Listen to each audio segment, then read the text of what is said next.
Hello and welcome to another episode of the BeamG podcast.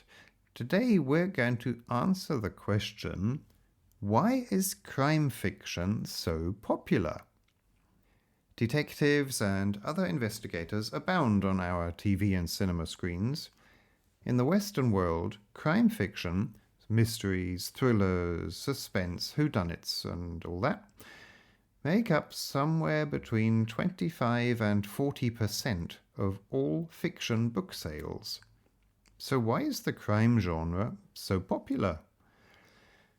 Crime is fascinating, to be sure, because most of us don't commit it. But the popularity of the genre has little to do with crime per se. It has far more to do with the very essence of how storytelling works. A crime story is storytelling in its purest form, in the sense, for instance, that redundancy is particularly unwelcome. Usually every single scene will be relevant, that is, serve a purpose to the plot. Every scene will either convey a clue to the audience regarding the outcome of the story, or provide a red herring to deliberately mislead the audience's anticipation of the outcome. Going over a good crime story a second time, you'll likely have lots of moments. So let's look at some aspects of crime stories and see how they apply to all genres. Cause and effect, agency, what I'll call the whydunnit, the narrative principle as a whole, and why some people don't like crime stories, and what all that has to do with the search for truth or gaining awareness, and how crime is like comedy. So, start off with cause and effect. Crime fiction exhibits most clearly one of the most fundamental rules of storytelling, cause and effect. In crime fiction, you notice more than in other genres that every scene must be justified. Each plot event must have a reason within the story, because the reader or audience perceives every scene as the potential cause of an effect that comes later.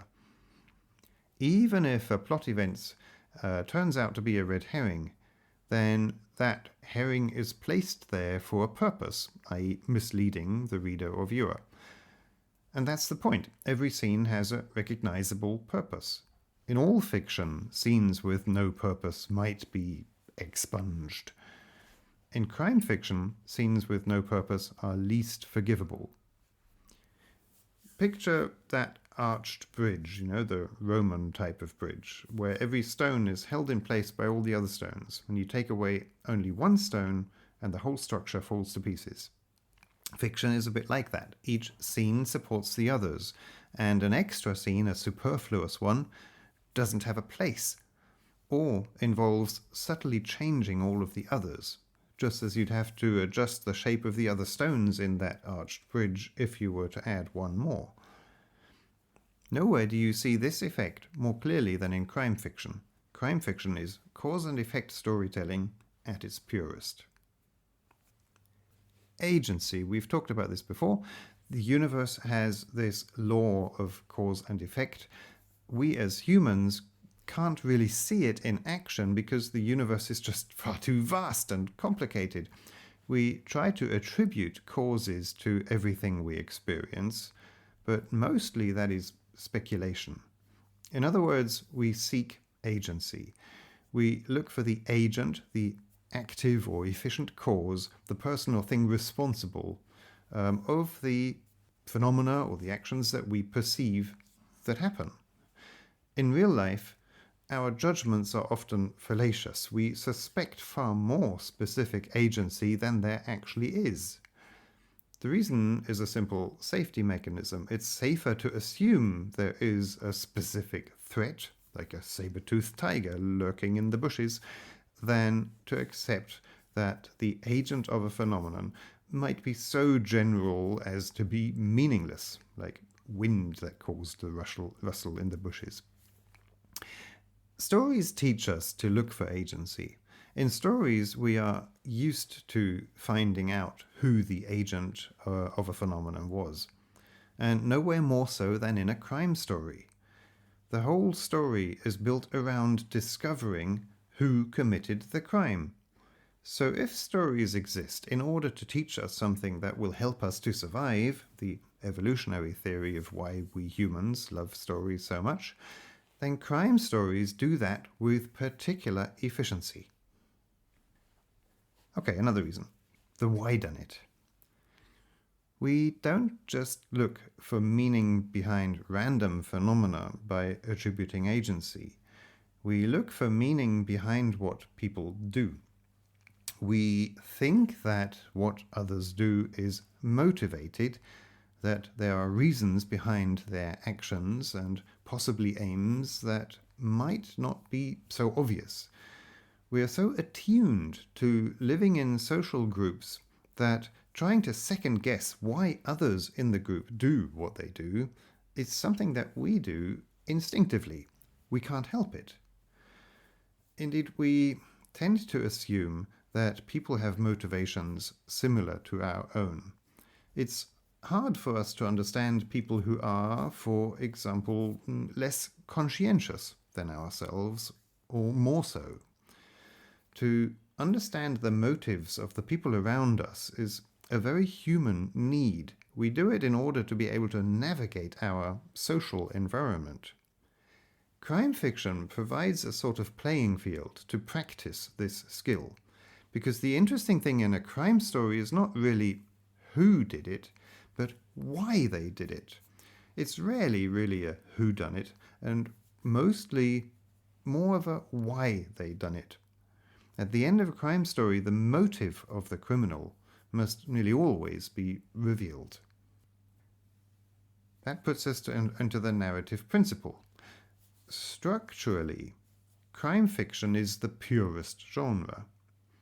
In classic crime fiction, the narrative principle is particularly clear. The external problem as an inciting incident is most obvious. That's the crime.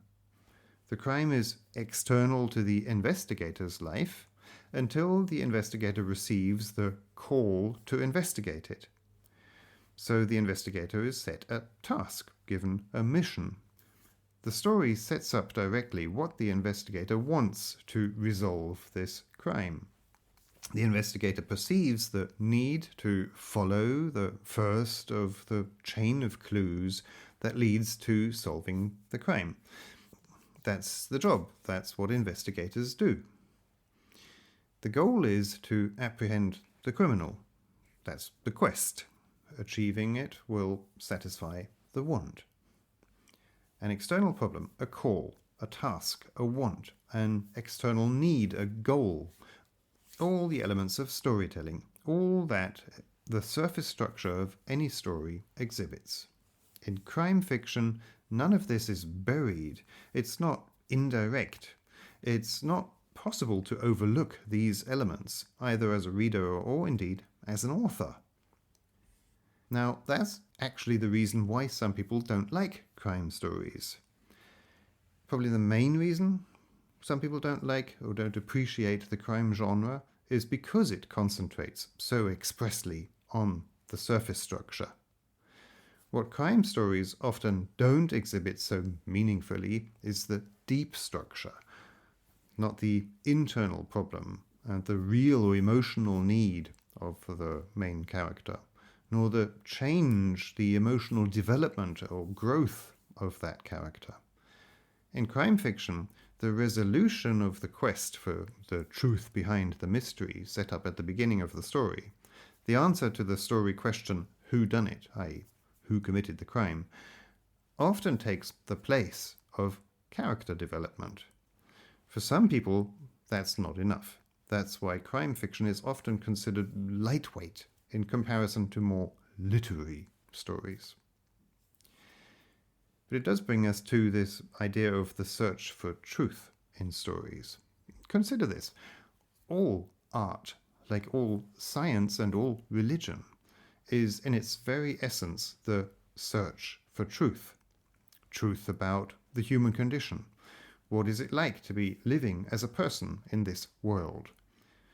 In no genre is a search for truth more explicitly the subject matter. Who committed the crime? The whole story revolves explicitly about solving this problem, finding the truth of who or what is behind the mystery. Because the whole point of any story, as with any art, is truth-seeking, when it is so direct, as in crime fiction, the story is easier to consume, less demanding than stories that are not so obviously and directly about truth-seeking. And that explains the apparent paradox of why reading about gruesome murders is somehow relaxing. A search for truth culminates in a gaining of awareness. One of the secrets of how to compose great stories is conceiving the moment of revelation, the scene in which the penny drops for the audience, and structuring the rest of the architecture of the story around that fundamental scene. The entire narrative is designed to lead stringently to the moment in which the audience has that aha effect. This gasp, this "oh yes" in the audience is achieved by various dramatic techniques such as planting or foreshadowing. For the audience, it is one of the most satisfying moments of consuming a story. A novel or a film or a tale around the campfire that does not have such a scene is less likely to be well received. This general rule of thumb is true for stories ancient and modern, and from any and all cultures, and irrespective of the medium in which they are told. And crime fiction follows this rule more distinctly than any other genre, because a crime story inevitably moves towards that scene in which the audience gains awareness of the truth behind the mystery. In the end, the audience must know who done it and why. The interesting twist in crime fiction compared to other genres is that the protagonist of a crime story often does not exhibit change. In most stories, the main character learns something and grows emotionally and is a changed person at the end of the narrative. That cannot be said for most detectives in crime stories. This is due to a large extent to the pragmatic necessity of keeping the investigator as a consistent character for the next books in the series, for the next episodes of the TV show. But it is also because the discovery of what was hidden, the revelation of truth, takes place in the audience notwithstanding. The effect necessary for the reader or viewer to feel that a story is satisfying, the effect of perceiving a change from the situation set up at the beginning of the story to the situation at the end, happens with the aha effect of finding out who the murderer is, rather than seeing, aha, the character has grown. And this is how crime is like comedy. There is this classical genre in which the situation at the end of the story is pretty much the same as at the beginning, and that's comedy, as compared to, say, tragedy. Though in a comedy, usually someone gets married at the end rather than put behind bars. Comedy is an expression of the cyclical nature of life. Spring comes every year after winter, the sun rises after every night. This is one of the very deepest and most basic realities we are aware of as part of the human condition. This reality is structurally expressed in comedies and in crime stories. The other great fact of the human condition is death. Mortality is one of the deepest topoi of stories. Tragedy is the classical genre that deals with this most explicitly. And of course, crime fiction, in its subject matter, deals with death too. So crime fiction has deep similarities with two of the oldest and most classical styles of storytelling, comedy and tragedy, and therefore expresses almost everything there is to express through storytelling. No wonder crime fiction is so popular. Thanks for listening.